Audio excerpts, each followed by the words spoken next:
প্রিয় বন্ধুরা, আসসালামু আলাইকুম ওয়া রাহমাতুল্লাহি ওয়া বারাকাতুহু। আজকের ভিডিওটি হচ্ছে বহুমূত্র বা ডায়াবেটিস সম্পর্কে।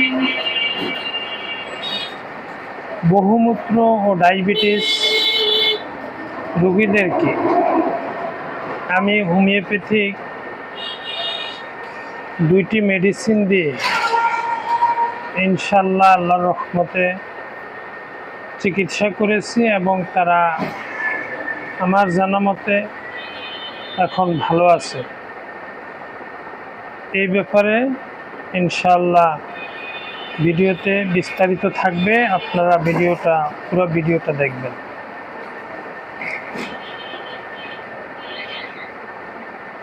বহুমূত্র ডায়াবেটিস রোগের বিবরণ: ঘন ঘন প্রস্রাব ত্যাগ, অতিরিক্ত ক্ষুধা লাগা, খুব ঘন ঘন পিপাসা, দুর্বলতা, শরীরের ওজন কমে যাওয়া ইত্যাদি লক্ষণ দেখা দিলেই তাকে বহুমূত্র রোগ বলে।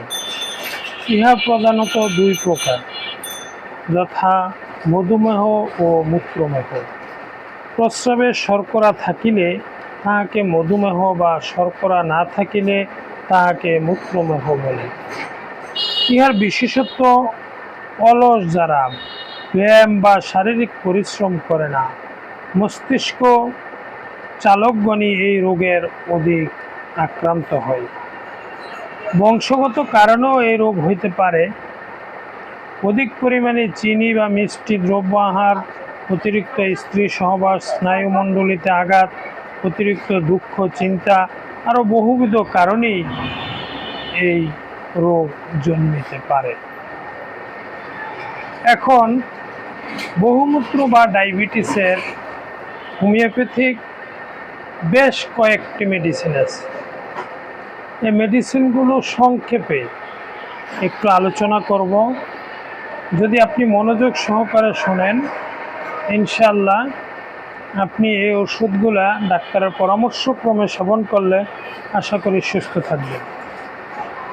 অ্যাসিড ফস বহুমূত্র রোগের শ্রেষ্ঠ ওষুধ। সাদা প্রস্রাব, দিন অপেক্ষা রাতে বেশি, প্রবল পিপাসা, দিন দিন রোগী জীর্ণ শীর্ণ দুর্বল হয়ে পড়ে, রাত্রিতে ঘন ঘন প্রস্রাব অ্যাসিড ফসের প্রধান পরিচয়।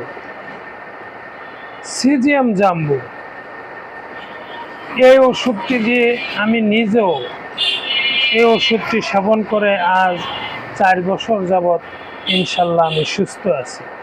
এটা একেবারে আমার নিজের অভিজ্ঞতাটুকু আমি বলতেছি। 4 বছর আগে যখন আমার ডায়াবেটিস ধরা পড়লো, আমাকে অ্যালোপ্যাথিক ডাক্তার বলল যে ওষুধ দেওয়ার জন্য। আমি তাকে বললাম, না, আমি হোমিওপ্যাথি খাবো। তখন সে একটু হাসছিল যে হোমিও খাবো, হোমিও আমি সুস্থ হব। ইনশাল্লাহ আমি হোমিও ওষুধ 1 মাস সেবন করেছি। 1 মাস সেবন করার পরে আল্লাহর রহমতে আমার এই ডায়াবেটিস সমস্যা এখন আর নাই। মাঝখানে আবার একবার দেখা দিয়েছিল, তারপরে আমি আবার 2-3 দিন ওষুধটা সেবন করেছি। সেবন করার পরে এখন আমি সুস্থ। তবে সবার ক্ষেত্রেই যে এরকম হবে এমন কোনো কথা নয়, আপনার ক্ষেত্রে ভিন্ন হতে পারে, তবে এটা অনেকের ক্ষেত্রে ভালো কাজ করে। এখন আসেন, সিজিয়াম জাম্বু এই ওষুধটি কী? পাকা কালো জামের বিচি হইতে প্রস্তুত শর্করাযুক্ত বহুমূত্র রোগের সেরা ঔষধ। অদম্য জল পিপাসা, ঘন ঘন প্রস্রাব, দিনে দিনে শরীরের ওজন কমিয়া যায়, জীর্ণ শীর্ণ দুর্বল হয়ে পড়ে, তাদের জন্যই সিজিয়াম জাম্বু বহুমূত্র রোগের ক্ষেত্রে অত্যন্ত ভালো কার্যকর হয়। অ্যাব্রোমাগাস্টা, অত্যাধিক ক্ষুধা, মুখ শুষ্ক, প্রচণ্ড পিপাসা, শর্করা যুক্ত বহুমূত্র পীড়ায় প্রস্রাবের পরিমাণ অধিক, প্রস্রাবেও অনতি পরেই পিপাসা, দুর্গন্ধ, ঘোলা প্রস্রাব, প্রস্রাবের ব্যাগ ধারণের অক্ষমতা, ইহা ফলপ্রদ। ইউরেনিয়াম নাইট্রিকাম, ইউরেনিয়াম নাইট অত্যাধিক পিপাসা, অত্যন্ত ক্ষুধা, রোগী যতই খায় ততই শুকিয়ে যায়। শর্করাযুক্ত বহুমূত্র পীড়ায় ঘন ঘন প্রস্রাবের বেগে ইহা উপকারী। সেফালিন্ডা ইন্ডিকা।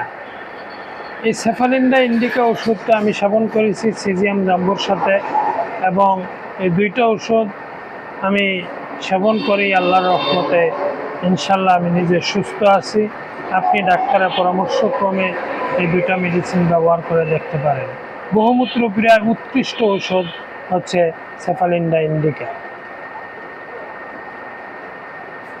ইনসুলিন। ইনসুলিন ডাক্তার বরিকের মতে বহুমূত্র রোগের একটি উৎকৃষ্ট ওষুধ। ইহা নিয়মিত রূপে সেবন করিলে প্রস্রাবের শর্করা ভাগ কমিতে থাকে, রোগী আস্তে আস্তে সুস্থ হয়ে যায়। এছাড়াও বায়োকেমিক অনেকগুলো মেডিসিন আছে, যেমন ক্যালকেরিয়া ফস, কেলিফস, নেট্রাম সাল্ফ, নেট্রাম মিওর। এই ওষুধগুলা আপনি লক্ষণ ভেদে এই ওষুধগুলা সেবন করতে পারেন। তবে এগুলার লক্ষণ আমি বললাম না, যেহেতু সময় কম, সবগুলা আলোচনা করা যাচ্ছে না। আপনি ডাক্তারের পরামর্শক্রমে ওষুধ সেবন করবেন। প্রতিদিন নিয়মিত ব্যায়াম করা, প্রত্যহ ভ্রমণ করা উচিত। আহারের উপর এই রোগ অনেকটা নির্ভর করে। শর্করাযুক্ত খাদ্য একেবারে পরিত্যাগ করিতে হইবে। ধূমপান স্বাস্থ্যের জন্য ক্ষতিকর। চিনি বা কোনোরূপ মিষ্টি দ্রব্য, আলু আহার করা নিষিদ্ধ।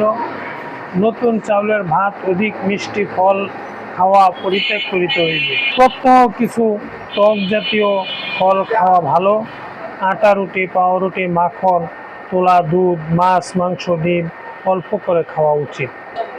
ডাল, শাক, সবজি, তরি তরকারি বেশি করে খাওয়া যেতে পারে।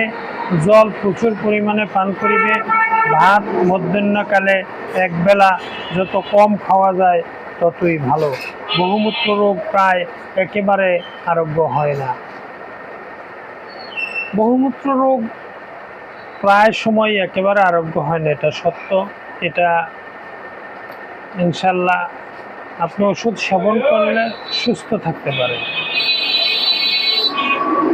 সম্মানিত ভিউয়ার্স, আমার আজকের যে ভিডিওটা, এই ভিডিওটা যদি আপনার কাছে ভালো লাগে তাহলে আমার ভিডিওটাতে লাইক করবেন, কমেন্টস করবেন, শেয়ার করবেন, আর আমার চ্যানেলটাকে সাবস্ক্রাইব করতে ভুলবেন না।